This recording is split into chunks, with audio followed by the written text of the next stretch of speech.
Winter is coming, and while we still have months to go, we are starting our prep for 7.0, and you might want to too. We talk about that and more on this episode of the Escape Podcast for Star Wars The Old Republic. Our broadcast astromech today is EPC 396, and playing alongside me is Seema. Hey Seema, how's it going? Hey Max, it's going really well. I mean, we've had a good week this week in SWTOR. We started off Tuesday with our MFN where we went and killed the Eyeless. We did that first off. So then after that, we went around, we ran around the galaxy, various places, killing many things, getting many people in and out. I mean, actually, this not people in and out, but characters in and out. Yeah, got a lot of conquest points going. And then I also want to point out that we did, in our own ops team tonight, we did a story mode Terra from Beyond, which basically got conquest for that character for mine. And then we did Taboro's Courtyard for science because we wanted to see how the pleasure speeder part was going to be handled. And I'm happy to report that Thon got it. We have kind of a race, or we did have one of our games that we used to play in Taboro's Courtyard was like, how fast could you get all your loot off the boss so that you were not the one that ended up with the pleasure speeder part? And of course now it's the system assigns it because of the personal loot thing. So yeah, it took away part of our game. It's still someone still loses because they get it. Yeah, right. But now it's completely random and there's no skill involved because there was a little bit of skill involved before. So, oh well. And then we went and did Master Mode Nephra, who's the first boss in Dread Fortress, which we've done that many times when we had a few minutes left in the night, just as a fight that we know we can do, and so we go and do it. And Mei Lung, who was one of the people helping us out tonight, was tanking it. I don't know if it was his first time tanking it. I know he's done the fight before, but I was like, it was smooth, like butter. He was very smooth like butter. So yeah, he did a great job. If that was the first time, because it's kind of a tanking thing. I mean, yeah, it's an everybody thing, but also it's easy for the tanks to make a misstep and then cause a wipe, and that did not happen. So yeah, no, you're right. It's mostly a tank, tank coordination kind of fight. Yes, so good job on that. So yeah, other than that, I've been sort of lazily doing a few characters to conquest each day. Just the sort of the stuff that rises to the top is super easy, like companion influencer and making an invasion force and doing a heroic here there. I'm still sort of casting about in the afterglow of Galactic Seasons being complete for me. So yep, that's kind of, and I've been spending a lot of time more time reading this week or past couple of weeks than I have been in the past, which is cool. I want to keep that up because it's it's a good place to be. I like being entertained by books, so right. That's a great thing. Yeah, I think that's it for me. How's your week been, Max? Also good. Also doing lots of stuff. Bunch of video games. Bunch of work. Bunch of video game stuff.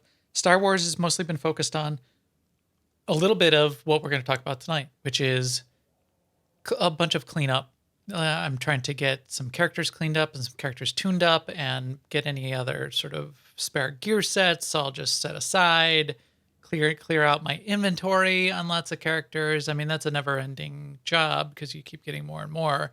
But I have I think, like this Vanguard, I think I have a bank tab with cartel, not with renown crates, because I got lazy, too lazy to even like open the crate and delete the stuff.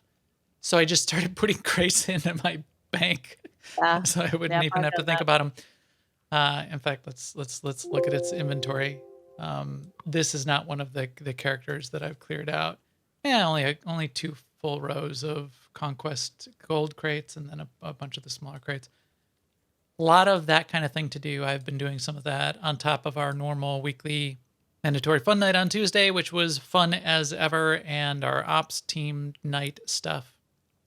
I did take a little bit of time off from Star Wars for actually a pretty short amount of time to switch over to No Man's Sky this week. They had another expedition that released, and those expeditions I think are a great model that I would like to see for more games. It's very reminiscent.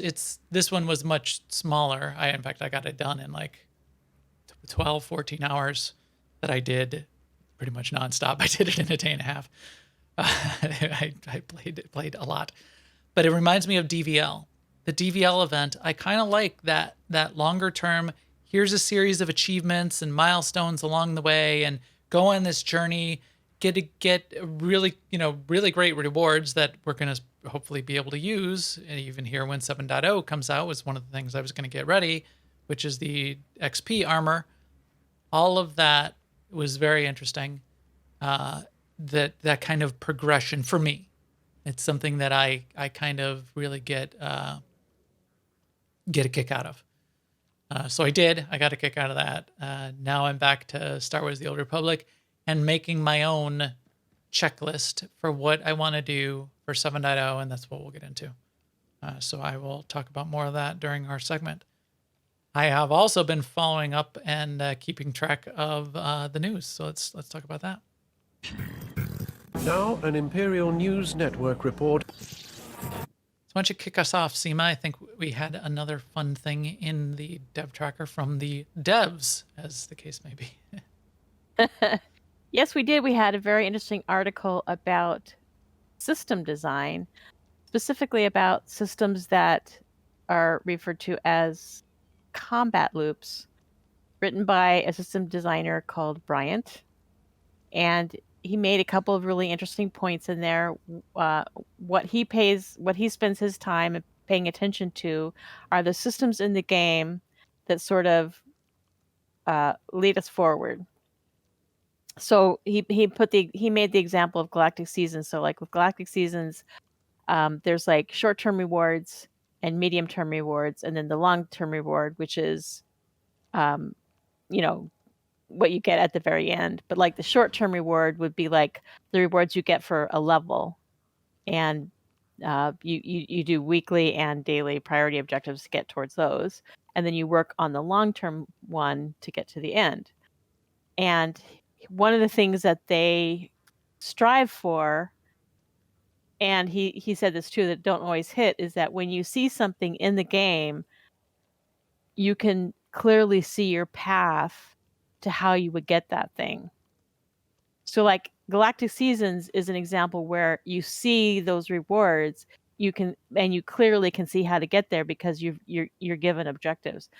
But for instance, if you see a decoration in somebody's stronghold and you really like that decoration, there's no good way in the game for you to look at that decoration and figure out how to get it. I mean, Right. Maybe it's a drop from an op boss. Maybe you have to buy it from another player. Maybe it's crafted. Maybe it comes from the cartel market. You basically, and he didn't say this part, but from my perspective, you basically have to go outside you can ask the person who has it in their stronghold. But if it was someone like me, I would go, I don't remember, right? You have to go to an outside site and look it up as opposed to being able to tell in the game. And another thing, well, we might talk about this in a bit, but we were talking about, and this part is not in the article, it's just me thinking what kinds of things we would like to know more about in the game. For instance, we were talking about currencies. Like sometimes we see we have 100 dark light tokens. Well, how do you earn those? You can't tell that by looking at the currency. Right. In any way. So I thought it was very interesting. It really made me think about more things that I want. Right. Yes. Yeah. It is interesting. I think I think we have the most connection to, and it's the easiest to understand, story and core content like operations and things like that. So story we all get, operations we all get. Game systems are a little bit more difficult and gameplay loops and how they drive players forward. There can be a lot of conflicting goals that drive that. So I know it's got to be an interesting challenge for systems designers. And that's Chris Schmidt as the senior systems designer and these kind of gameplay designers that develop these loops.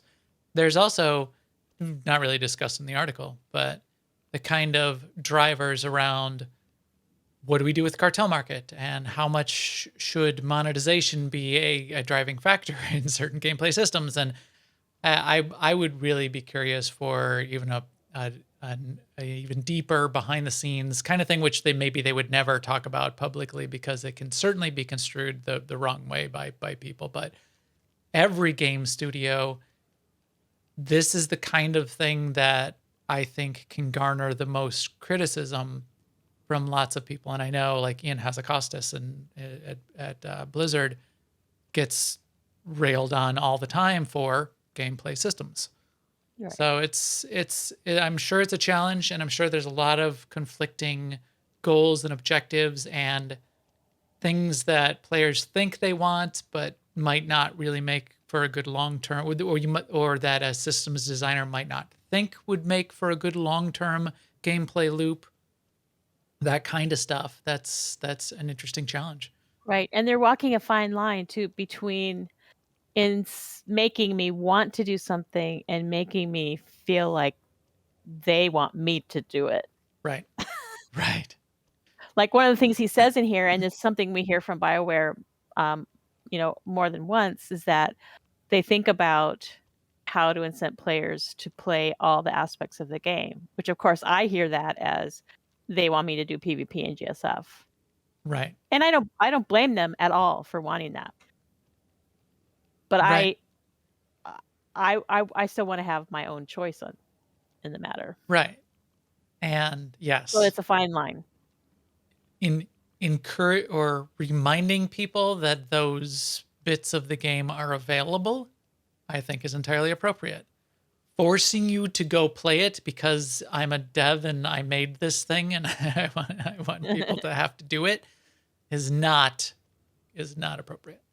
And I think about this all the time when I'm playing too. It's like, how grindy is too grindy? What is about what I'm doing right now? What's making it fun or what's making it not fun if I'm not having fun? So I hats off to these guys, because I don't even know for myself when I'm playing. It's like I'm having a good time right now, but I don't know if it's because the mobs are the right number of mobs, or they're easy enough but not too easy to kill, or I'm getting enough rewards or not too many. I don't know. And I know it's gonna be super hard. There's science, there's psychology Yeah. and economics and marketing all behind, and statistics all Right. behind Like these things. I've said it before. I like the dailies in the Black Hole and CZ198. I'm not a fan of the dailies at IOCAF, but I'm not completely sure that I can say what it is about those two different things. Right. Yeah. It's possible that the rewards in the Black Hole, or what feel like rewards to me, come faster. Right. Or maybe it's the art style. I mean, it's like so many things coming at the player. It's difficult. Maybe it's a smaller zone, I don't know. That whole of like what's too grindy, what's not grindy enough. This is something I was thinking hard about and going through this No Man's Sky expedition. I got it done in a day and a half. They put months and months of work into creating this gameplay loop, and now I'm done. And I'm back to back to the ops night. I'm going to be playing SWTOR all weekend.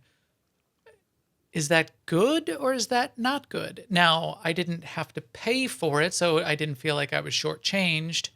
In some ways, for me, I'm just fine with that, because now I have lots of interests. I'm going to go to do some of those other interests. But in another way, if that was my favorite game, if that was my main game, if I was a No Man's Sky player or content producer of some kind, to have the content, and they've actually had 2 releases in the last month. Both of those content systems, I would I would have made the gameplay loops much longer and much slower and much grindier than they did, because they're like, quick, bang, bang, bang, and you're done. And then what's there to do? Then you're going to sit around until they have their next expansion in 6 to 12 months. And then so what do? You stop playing. Is that what we want? When we have a subscription game like this, we certainly do not want that as a publisher. But too grindy, it goes the other way and makes people quit too. So it's very, very difficult, very, very fun challenge to even brainstorm yourself and think about. And I encourage everyone to think about both sides, to think about all of the things, all of the factors, and all the unintended consequences. And I encourage everybody to think about that before they go on the forums and type in that nastygram to say, this gear system is the worst thing ever. Because maybe there were reasons, and maybe it's not the worst thing ever, and maybe there could be tons of things that are 10 times worse, because I'm sure there could be. Anyway, one thing you can go on the forums to complain about is bugs. There are quite a few bugs in the game. Nephra is doing a good job of continuing to track those. You can see those in the bug tracker. A couple caught my eye that seem to be really related to personal loot. One in particular that's been frustrating quite a few people this week is that gathering nodes on a lot of the planets seem to be bugged. You're trying to use the gathering node and it's dead. You can't click on it. It doesn't work. Much of it happens when you're in a group, and it seems to be related to the personal loot system. Some of them, people have been reporting, I was in a group with my friend, we're going through content. I could click on and harvest the node, and I can't even get all the stuff out of it because now somebody else has to come click and they get their personal loot out of the node before it disappears. That's weird. Yeah. So this seems to be related to personal loot. I have found, and Seema said, we were doing some additional testing in multiple places, both last week and this week. Personal loot, I think, needs the loot change, the reducing of master loot and the increase of personal loot as a system needs a little bit of cleanup and tuning, in my view. It's just seems inconsistent. We found when we were in Terraform Beyond tonight that you could see a loot beam on a mob, but it wasn't loot for you. And the loot beam wouldn't disappear until the person, retrieved the loot whose loot it was. Sort of like, why do we see the beam in the first place if we can't loot it? And this wasn't happening in some of the other places we tested it. Right. It was different. It's different from place to place. Yeah. And then Seema would have the loot beam, and I'm click, click, click, because there's a loot beam and does nothing for me. Seema comes over, clicks on it, loots her personal loot, which includes credits, and then I got 300 credits. Right. Then yeah. And I think that's why there's a loot beam, right? It's like there's credits on it for everybody, but you don't get those credits until the person whose loot it is loots it. Yeah. Now, when we were on Tatooine, it seemed to work exactly as you would expect. We were not getting the forest of... No, we did get them on Tatooine. Where did... Well, you would get a mini forest, but it would just be your beams. No, I had a... Maybe... Well, no, I don't know what I got on... I had a giant forest of old school beams on Tatooine. There was the place we tested the week before. Balmora. Balmora. Where in Balmora, it seemed to work. There were no credits on any mob, for one. And you could kill, like, as a group, you could kill like 24 mobs and you would get one loot beam. It would be personal loot only for you. It would only show up for you and you could go and get your loot off of it. That's actually the way I would expect the system to work. But it only did that on Balmora and not on Tatooine. Inside of operations, it seems to be consistent. The Rakghoul event was also very inconsistent, but that I would also almost expect because the way mobs and loot and who the mobs are assigned to is kind of weird in a good, interesting way for Rakghoul, because whoever hits the mob first, the extra pack, you've got like one Rakghoul standing there. That one Rakghoul is like level 20. Somebody hits it, then 3 more Rakghouls show up. Those Rakghouls are the level of the person who hit the first Rakghoul. Right. Which it was like the first way they did any kind of level syncing. Right. Yeah, that's what they were trying to do. They were trying to do level syncing before there was level syncing, and it was an interesting workaround. But then yes, personal loot didn't seem to be working as effectively as you would expect there either. But there, I would, and because it was an event, I would expect that maybe it would not have been fully implemented for the I like events. how you said it during ops. You said, "I don't think they're quite done with personal loot yet." I do not think they are. So we may be seeing spillover effects of that for quite a while. Okay, we buried the lead. It already came up in the podcast chat. I don't know if you saw that, Seema. Tell us the big news from this franchise. All right. So there's a KOTOR remake coming, Knights of the Old Republic remake for PlayStation and PC. Yes, Knights of the Old Republic remake, which is an interesting way to say it and very specific. So not a remaster, but a remake. So it's being done by a studio called Aspyr. At least that's how I say it, ASPYR. And they have done several other remakes, if that's the word we're using, for Star Wars games. So it sounds like they have a particular skill set.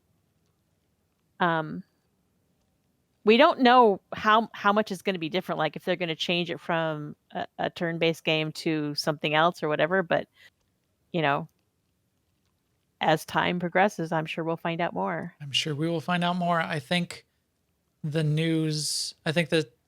the speculation is 2023 before it comes out. So they're working on it now.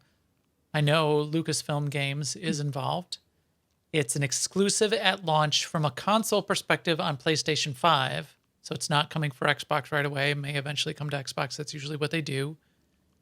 And then it's also coming to PC. And Lucasfilm Games did confirm that it will be on PC. So yes, as the chat room is saying, remake, not remaster, means they're not just updating the graphics like they did for Mass Effect Legendary Edition. They are taking the core story, maybe some of the art assets and design, definitely the lore, and remaking the game out of it. And that's why there's a lot of speculation around it. Right. So like people are saying, will it be sort of like that turn-based KOTOR game, fight technique? A lot of people are speculating, no, probably not. It's probably going to turn into action combat, like every modern day game is. I think there was also some notes about some interviews that had happened, and I don't have all of the details yet, so this is third hand, take it with a grain of salt, but they might be mixing a little bit of KOTOR 2 and KOTOR 1 into one game. That might be part of the remake as well. So we'll have to see where it goes. So does this mean then that all of Knights of the Old Republic becomes canon? I don't know. And I'm going to say that one more time. I don't know. I don't think so. I don't think what happens in the video games are part of the current. Maybe I don't know. That is a great question. So Crotostar in chat room says yes. So there we go. Confirmed.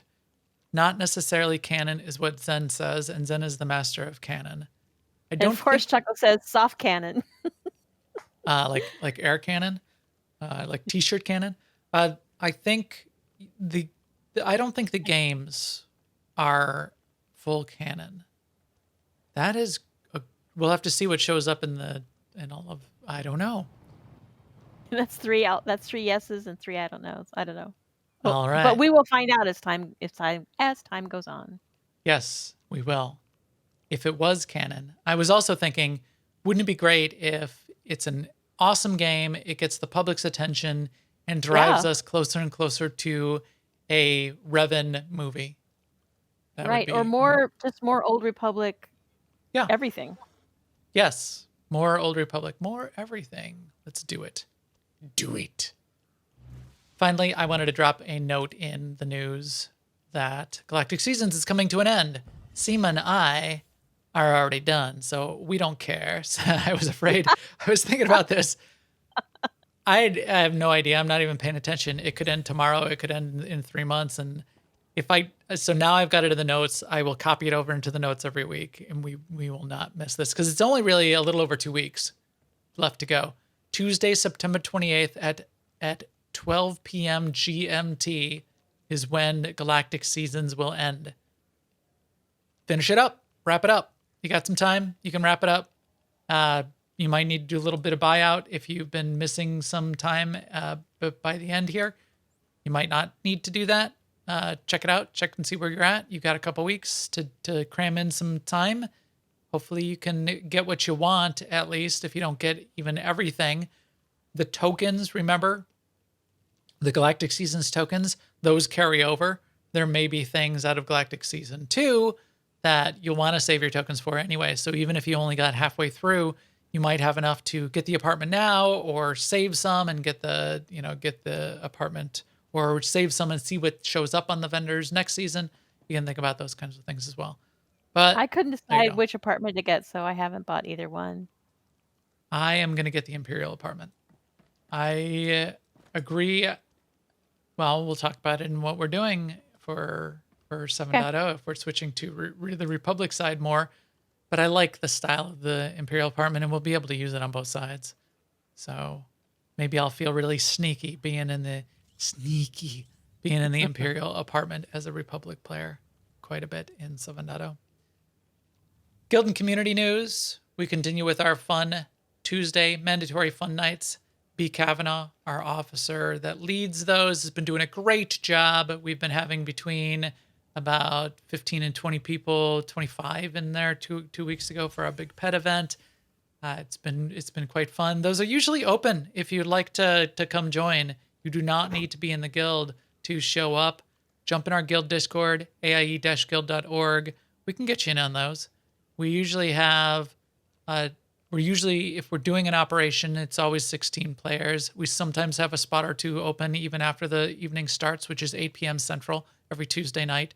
Hard stop at 10 p.m. Central. So it's a nice little packaged little event that we have every week. Very tuned to new players. We always explain everything that's going on, allow time to watch the cutscenes, give everybody a chance to try things out that they might not have seen. And we always have people, no matter what we do, that have never seen some of this content before. So that's really, really fun. We also have a series of events that are going on Friday nights. Those might be changing up a little bit. We're still doing the first Friday Flashpoint night.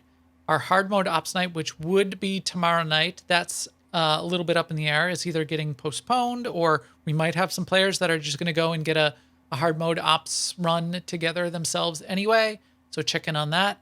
And then what we do with the Friday schedule, keep an eye out. That might be getting reworked just a bit as well, because we have like a ton of ops teams running on all the nights. So we might shake that up a bit and not use up all of our Friday nights every month moving forward. We will still have our monthly Epic Guild activities, our monthly events, and our Tuesday things. And then some of these Friday things may be dispersed slightly differently. We'll see how that goes. Shout out to the chat room. Thank you, all of you in there. You've been answering some questions, prepping us with notes. If you've got things there, chat room, we're about to talk about how we are going to be preparing for 7.0. If you've got your own ideas, be sure to drop them in there or call them out on the stream, help everybody out. And we will see you after the show as well for the post show. That's what you get if you're listening live. You can be here for the post show when we talk about food and books and what I've been doing in Blender. But now, right now, we're going to talk about the future.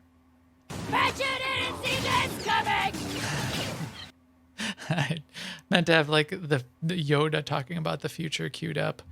But what I would hope would not happen is for us all to get to the beginning of December. The 7.0 is coming out, and we're all surprised and we didn't see it coming. We do see it coming. We do see it coming from a mile away. I know there's months to go, but I have been starting to think about it, and everybody's been starting to think about it a little bit. With a big expansion like this and more levels getting added into the game, and as Chris Schmidt was hinting, maybe the gear system's going to change. There's going to be a new operation. Achievements may change. Currencies may change. These are all kind of things you might want to think about, and in the lead up to this kind of expansion. We're going to talk about a little bit of how we're looking at what might be happening with 7.0 and how we're thinking about preparing. Calling this part 1. What we're going to do now is talk about the things that we might be doing for the next couple months as we get closer and closer and see more and more about what's going on in 7.0. We expect, with probably a month to go, for there to be a part 2 of this that's much more specific, saying things like light side. Here we are at the dark light vendors. Light side tokens, we don't know if they're even going to be in 7.0, or maybe they still will be in 7.0, or maybe they'll be converted over to currency, and maybe you better buy that pet if you've been looking at that pet for a little while. Now, we don't know those kinds of questions yet. So we'll reserve our opportunity to create a part 2 of this in the closer lead up, in the final days before 7.0. But right now, let's go through a little bit of what we are doing and what we are thinking about, even personally, and things you might want to put into your own list and create your own gameplay loop for the next couple months for what you might want to do to prepare. Let's kick it off, Seema, with the thing that we were talking about with our ops team, which I thought was interesting tonight. We started to talk about, our ops team started out on the Republic side, and then we started doing both sides, and then we switched completely to Imperial. And so it came up tonight, maybe for the next X-Pack, we will go back to pub side. Of course, we haven't discussed this with our raid team leader yet because he wasn't there tonight. So if he listens to this podcast, he might be going, "What? You discussed what?" But yeah, possible.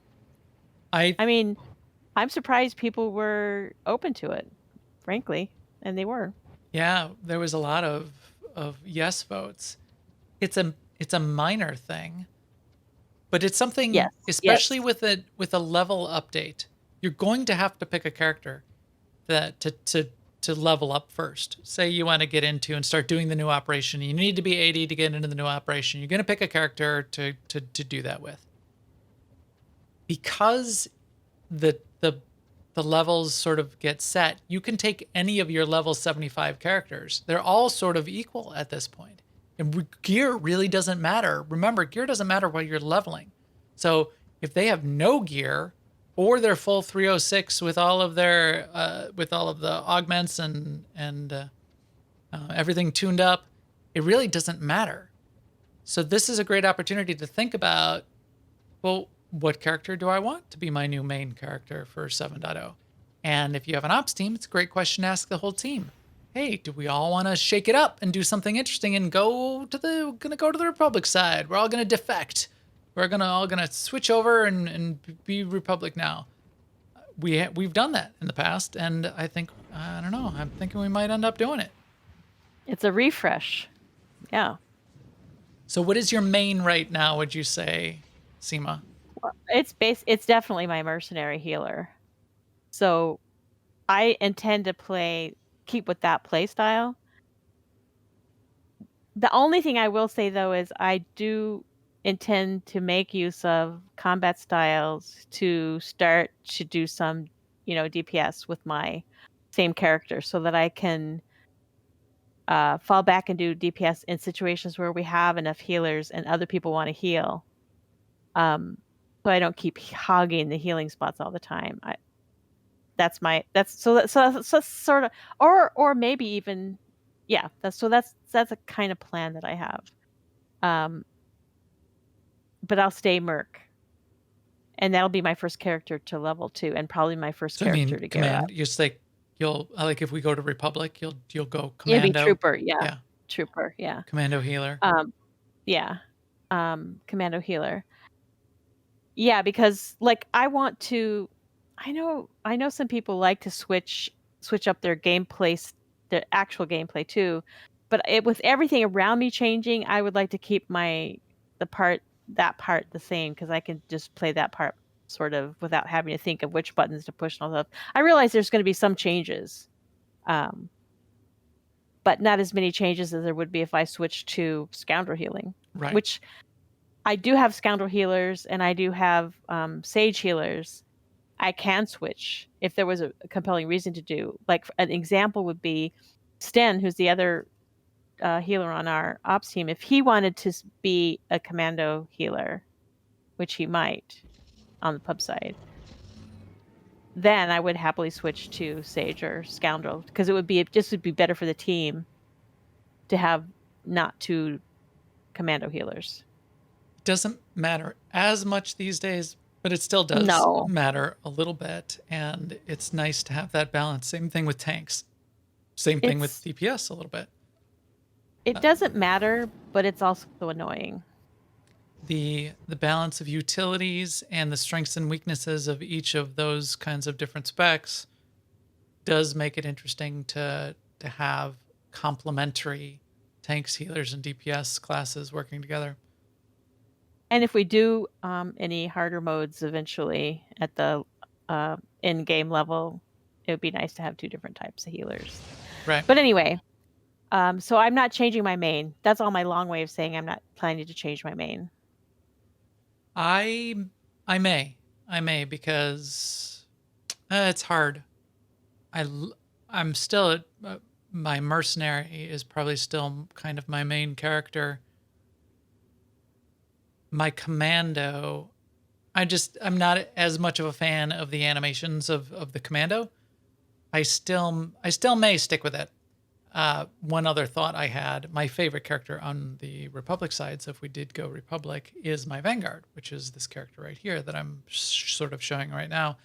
I have not played a Vanguard as DPS in a long, long time. I wouldn't switch over and become a tank for our operations team. We've got great tanks, and I don't like being a tank full time, but I tank quite a bit for off content or fill-in or our mandatory fun nights and things like that. I like tanking on a Vanguard and a power tech. I started the game. I think I played for maybe a couple weeks as a mercenary, and then I switched over to Vanguard, leveled up my first character to max level as a Vanguard, switched back over to the Republic side. I was DPS for then years as a Vanguard, and back when you could have a hybrid build at launch, quite interesting. So part of me says, if we're gonna switch over to the Republic side, and this is my favorite character from like from a gear and cosmetics and RP perspective, what if I went DPS Vanguard on the Republic side? It's more of melee DPS, melee range of DPS. You're still shooting a gun, but for some reason you can only shoot it at point blank range. but that could be interesting. We'll have to see. We'll have to see what the operation looks like. If the operation gets really annoying being at point blank range, if it in melee range, I might default back to either my commando so that I can level up the same gear and have it ready for my mercenary, or my next favorite class for range DPS is Zork Sage. And I've been having a lot of fun with Lightning lately. Say yes. Signs say yes that I will be annoyed by melee. Yep. I always am. I try to get out, but it keeps pulling me back into being a ranged DPS for years and years now, and in lots of different games. I keep trying to play melee. Well, like Mass Effect, tried to do the melee thing, and I ended up being like an adept, so I could, which is basically like a ranged caster. It's like technology sci-fi, but you're basically a ranged magic user. So I don't know. Then I may end up back with the commando or with my sage. But with combat style, now this is interesting. I'm thinking about this. I'm thinking hard. What if I took my commando and I gave my commando the mercenary combat style, so that or any Republic character. I just gave it a mercenary combat style, and then I could still play as a mercenary on the Republic side, which we can do with combat styles. Yeah. Well, that's what I would do then. Or then I'll do lightning. I might do that too, so I don't have to have a Here, assault cannon. we're forgetting. Well, you probably weren't forgetting. I was forgetting the whole thing about being able to play those Imperial specs on the Republic characters via the combat styles system. Lightning is just so cool looking right now compared to the Sage. To me, I haven't played the lightning spec before, but those just big shocks and this lightning and sparks going all over the place. There's cool effects on the Sage side too. I don't dislike the Sage, but I'm really liking all that blue lightning, and I like my Sage character.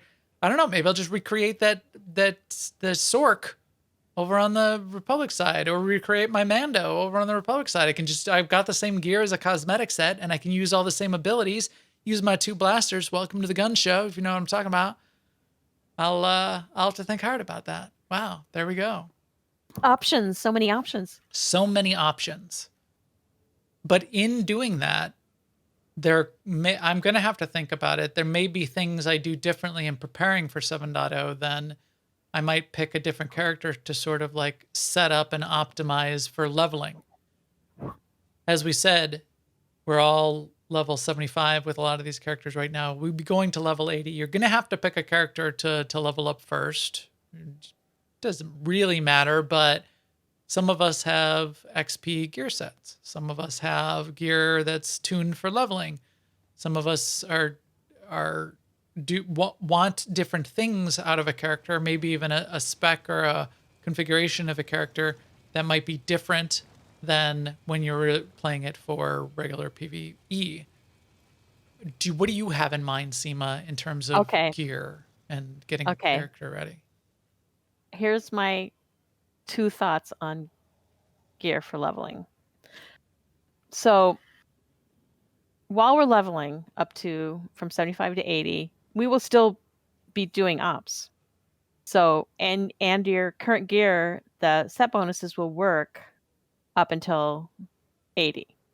So what I'm thinking I'll do on my leveling character, which I still think is going to be my Merc or Trooper, depending on which way we go, I will put either a set of Victors on her, or I will put the XP gear from DVL. And the reason I bring up Victors is because anyone can get that, right? Don't want people to focus on the XP gear, not being able to get that. But here's my idea, especially if you go with the Victor's gear, is that as you're leveling up and you get the little, whatever the gear drops are that come from leveling, and you want to replace something, you can just go ahead and replace it, because it's no big loss. If you lose a set bonus off your Victor's set because you replace the legs with something that's going to be higher DPS or whatever. But your other set that you use for ops is still intact if you want to go back and run ops and have your set bonus while you're doing leveling. So that's my idea. I'm going to do either Victor's or the experience armor. Right. I do wonder, and we may need to update this in our part 2 show. I do wonder if the experience armor is going to work from 75 to 80. I could see them cutting it off and not having it not work from 75 to 80, and then later on turning it on for 75 to 80. This is where my plan falls right to the ground. If it does or doesn't. If they turn it off, then it doesn't matter. Just wear whatever.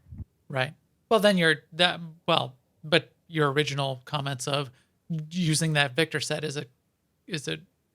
Victor set is great for PvE in general and just being out there and questing and doing missions and stuff. So your comments about just get a good Victor set, replace pieces as you go, do whatever you want, keep an operation set if you've got one, and just wear that if you are going to spin off and do an op. That's a good point. Yeah, but there's no point in doing that if they turn off the set bonuses before. If they turn off the set, if they turn off the set bonuses like at 76. I thought they were going to work up until 80. I thought they would turn them off at 80. That's what I was basing that on. But you know what? That could be like you said. And I They may wasn't turn it off even by mistake. thinking of that too. XP as a special XP bonus. A lot of times when MMOs have an expansion, they like to disable all XP bonuses just to slow people down, so they're not racing through the levels all in one day. I think people still will race through all the levels in one day, and maybe they won't care and they're just going to do it anyway. But I think I would you be think really even if set bonuses work till 79, that they could shut off the XP gear starting at 75. I think that it would be a big mistake not to set our expectation for that now if they were going to do that, because they didn't do that the last time. Yeah. It's a good question regardless for both kinds of set bonuses and set pieces in general. Will they work at 76? Will they work at 79? We know they won't work at 80. I don't really. It's weird. I don't really care because I figure with XP, with boosts and with the gear, and it's only 5 levels anyway. Yeah. The leveling is just going to be the trivial part of this. So Yeah, right. if they decide that the character, the XP armor is going to be turned off, then I won't be bent out of shape. It's just I wouldn't like it from a point of view of it was a missed opportunity to manage expectations, and they'll just get a lot of negativity without that they didn't need to. I think so. Let's see what else is on our list. I'm looking at the next thing: companions. Having a 50 companion, I don't think there's anything big or difficult to worry about with companions this time around. When we did this, a big version of this kind of show last was episode 100, and it was when Knights of the Fallen Empire was coming out, and that did have a reason to worry about companions. You wanted to finish up your companions' stories, but this, as long as you have a 50 companion ready to go for leveling, I don't think anything's going to be happening. Well, who knows? Maybe companions are all going to get yanked away again. Well, I mean, not only that, maybe in the story portions we'll have to run with, Malgus or Yeah. somebody. So maybe have 2 solid companions. That too. Have 2 solid companions ready to go. I would have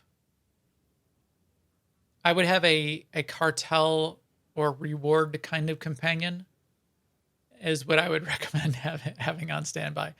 Story companions, who knows what's going to happen to them.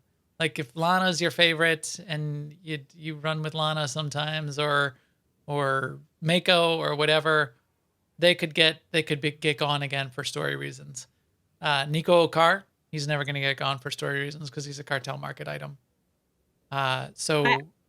Yeah, I mean, I don't think so, because I think they did that, and it's sort of like did that, done that. I would And think the same thing. I think it would be crazy. And have they even finished bringing all the companions back at this point? No. No. No, I don't think so. Wow. Charles. Maybe I haven't been paying attention. I don't know. So that would be interesting. Let's see. XP boosts. I will have some stockpiled, but those might not matter anyway. That's another thing to think about. I mean, I never considered the possibility that the boosts themselves won't work. I mean, you can buy those on the cartel market, so Right. no, that would be weird if they didn't work. Yeah, it's just one of those things that other games I know hate that kind of thing when new content comes out. But Star Wars has never really worried too much about it. I mean, and they've made, yeah. What about things like materials and commendations? Now, this is something we'll have to put in part 2 to be sure. But what are you starting to think about there, Seema, in terms of mats and comms and currencies and money? So Only money. I'm not planning to stockpile anything in the way of mats. In fact, I'm more wanting to unload mats, because the pattern so far has been, for me, if I don't make a conscious effort to sell off mats, that I just get saddled with them later, and after they become worthless. So Yes. I'm just going to work on slowly selling those off and trying not to have a stockpile of them.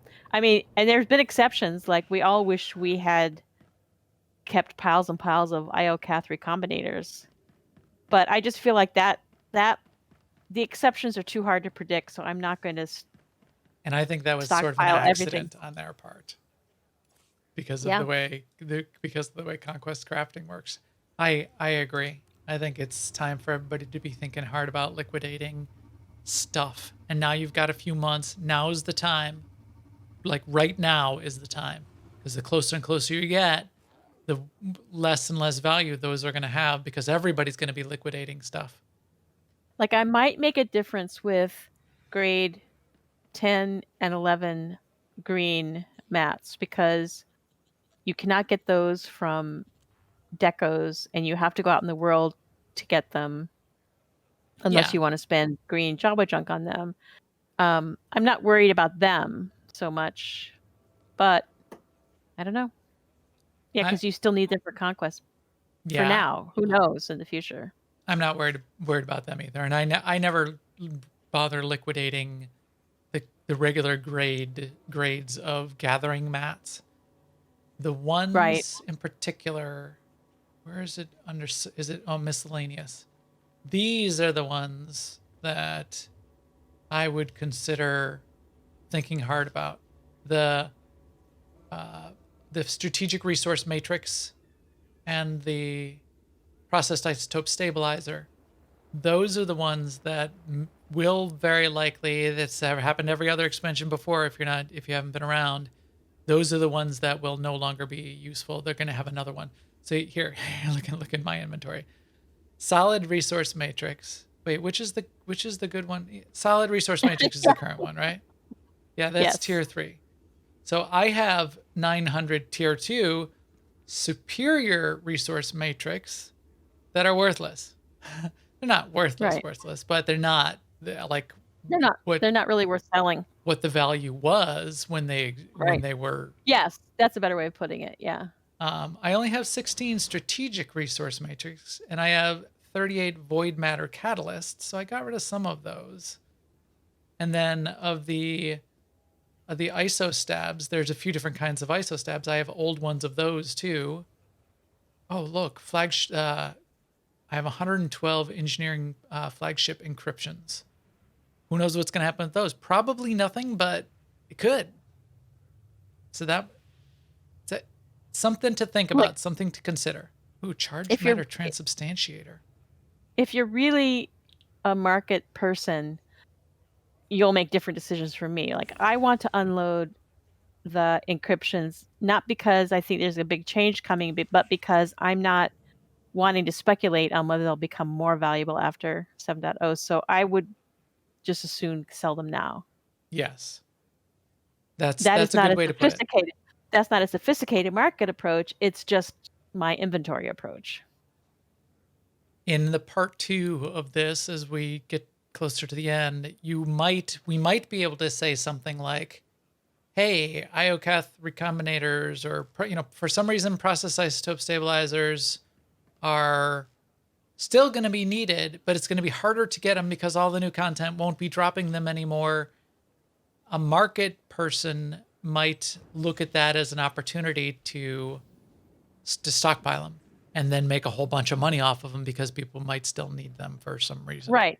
They'll need them according to how Conquest works. If they've changed how you craft dark projects, then you won't need the ingredients for dark projects anymore. Right. Oh, here's another one. Your OEMs. These, yep. I would definitely expect. I definitely would unload those myself. Please allow myself to introduce myself. These are 25 million each, 30 million each right now. That would suck to waste 100 million because I kept these in my inventory for the next 3 months. And now they're worth 10,000 credits because nobody needs them anymore and nobody's going to be using them to make the kind of items and gear and augments that they're useful for right now. Some people will want them right now and have credits to burn because they might be wanting to get in some Nightmare content and get it done before 7.0 comes out. And because sometimes that's something you want to do in a lead up to an expansion. And what about that, Seema? Why might we want to get in some achievements or run some operations or get some of that stuff done? Probably won't matter now with the level sync and all operations still being useful, but it happened before, right? So, I mean, there's always a rough patch after they tune them up to the next level where where the tuning has to settle down. So there might be a period of time where they're too hard or too easy. It's usually too hard though. Right. I mean, if you're in a situation where you're close to getting one of those achievements, I think you're better off going for it. Right. If you're on a team and you're whatever kind of progression, story mode progression, vet mode, master mode progression, and you're working on some content and you're getting through it, and you've got a goal. You want to get this operation done and this operation done. It's definitely better, I would think, to do it now, because two things could happen. One, the very likely thing that could happen, well, if the test server has been any indication, is things might get really hard. Who knows? That has happened before. In fact, we had almost killed Nightmare Brontes because the level sync was off at the time, but that was an opportunity for us. We didn't get around to finishing that, and now it's out of reach. It's out of reach, our right? Particular team. Yeah. Get done what you want to get done. Make sure you understand that something could get out of reach and you could sort of get reset. You could be back doing story mode content even if you're a vet mode team right now. The second thing that could happen is the way achievements work is, who knows, they could retire a bunch of achievements. And if you were working towards a particular achievement, we found some really fun achievements tonight that we may end up going after. Like in, what were we looking at? Gods from the Machine, right? Where we found the dodge, duck, dip, dive, and dodge. I don't know where you guys were looking. I was only half listening to that discussion. Yeah, that's Gods from the Machine. And I'm lost in the achievements tab. Flashpoints, location, operations. Gods from the Machine. Miscellaneous achievements. If you don't get swiped by Isaacs on the last fight, there's 2 achievements. One called Dodge Claw and one called Super Dodge Claw, where the subtext, the flavor text is dodge, dip, dive, and duck through story mode and don't get hit by his claw. And then we found, which cracked us up to no end, there is another achievement, and now I've lost it, but you have to, I thought it was 8-person master mode.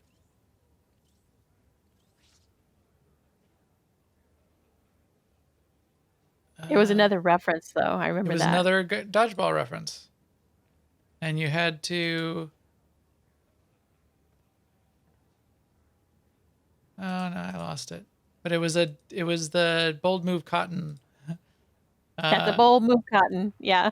It was the Bold Move Cotton subtext. That was listed there somewhere. So, if you're...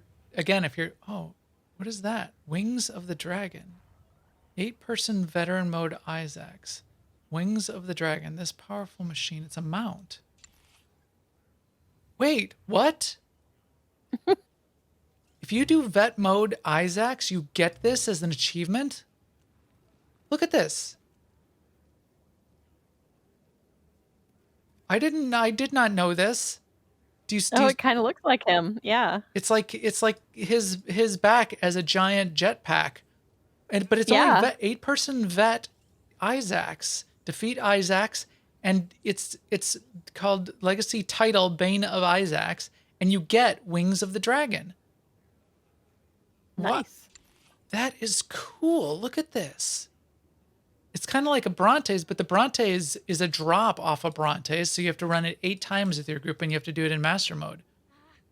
Yep. So here's an opportunity. This could get really hard. Our group could probably for the next month or so work our way through vet mode Gods from the Machine. It's going to take us some work. We could probably figure it out though. If we want this, we should probably do it now. And this is what we're talking about is sort of this prep for 7.0. Yeah. All kinds of achievements is something to definitely consider. Lots of achievements. Here's another big one that we're really going to have to work hard on, especially because a lot of people are working on it right now, is the gear collecting achievements. Are you collecting all the gear sets to try to complete your gear sets achievements for the current content? Because you're trying to get all of those sets. Who knows what's going to happen with those? They might still be around, and so it's under Spoils of War way down at the bottom. They might still be around, and they might be really easy to get because all of that gear might just end up on a vendor somewhere, and you don't have to be running, vet mode Duxon over and over again to try to get your last piece of Apex Predator. Or they might all go away, and they might go into like a retired set of achievements that you can't even get progress on anymore, or all that gear might go out of the game and no way to get it again. And if you don't get it now and you're close to getting some of these achievements that you're really trying to get, you might not have an opportunity to in the future. We won't know for sure until we get closer, so this might be a part 2 thing as well. But this is something to potentially work on and clear out of your task list in the next couple months if you've been working on this for a while. Some of this is really, really hard.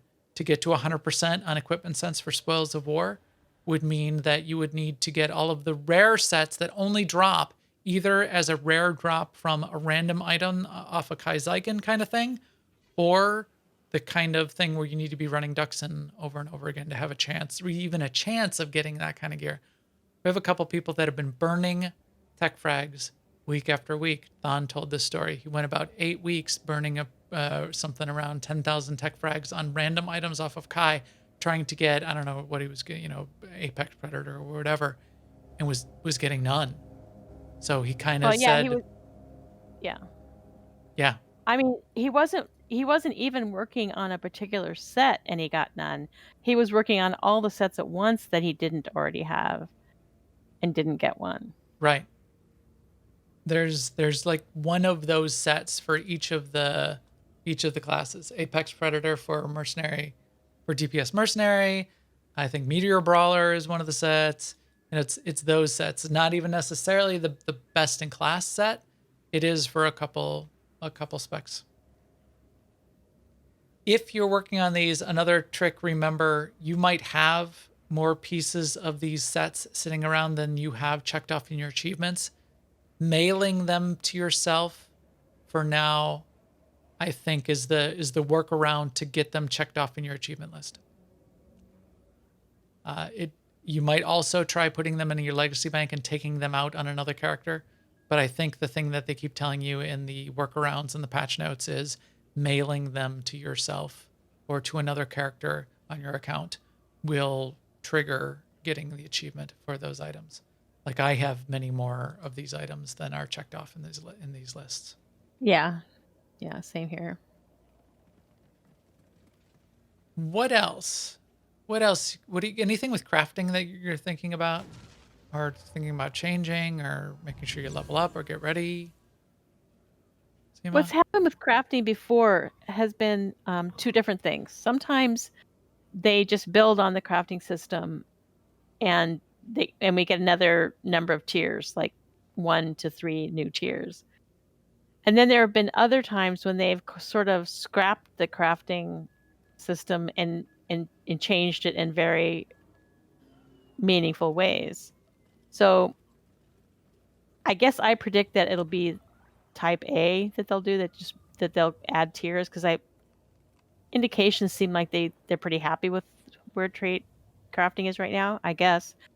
So I'm only planning to. I didn't craft at all really this time around, except for conquest, and I didn't craft. I made a set of augments for myself, but I didn't try to profit from augments. And I don't anticipate that'll change for me because it's too much risk for me. There's too many mats that are expensive, and I don't like that game of saying which is the version of this thing that will sell for the most today. It's not a fun game for me. I totally get it that it's a rewarding and fun game for many people. So I'm not anticipating that I'll be a crafter in the next thing. But you know what? Things could change. They could introduce things where you could craft pets or something that are interesting, and then I might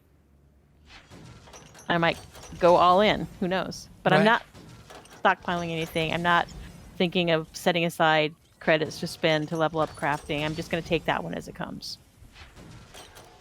I probably will craft augments.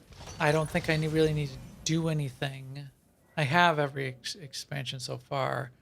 I don't think I really need to do anything to get ready besides all of the skills that I would need. They're all already at the top level.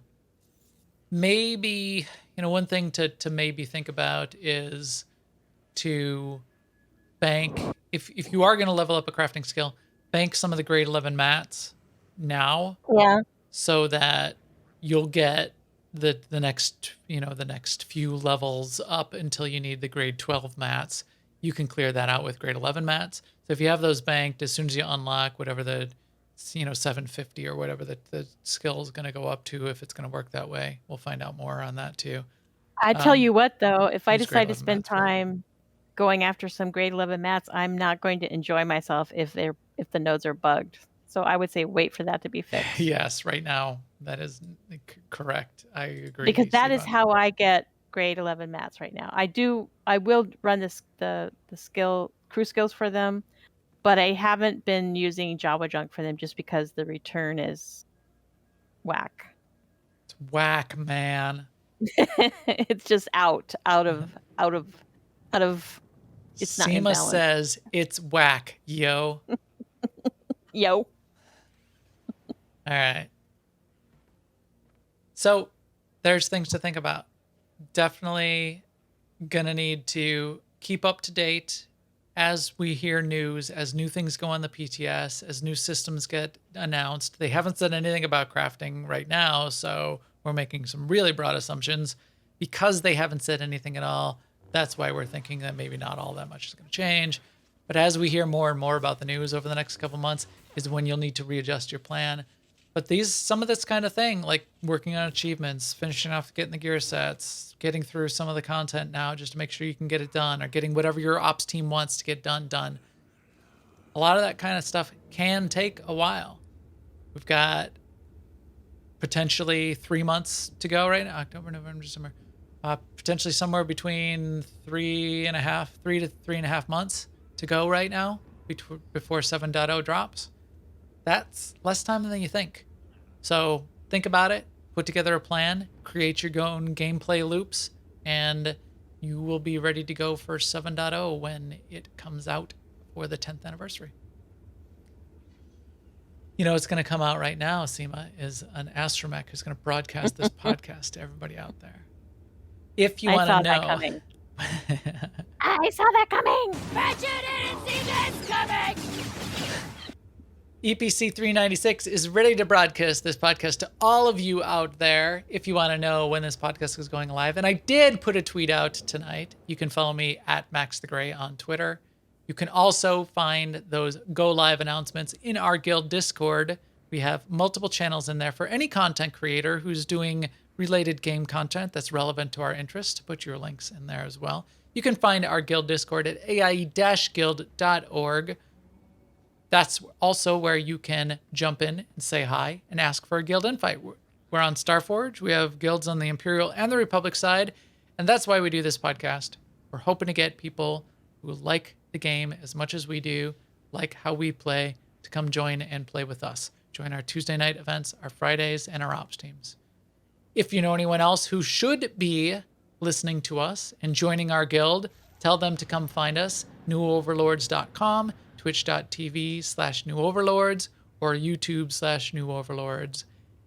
And with that, we will talk to you soon. Later, everyone.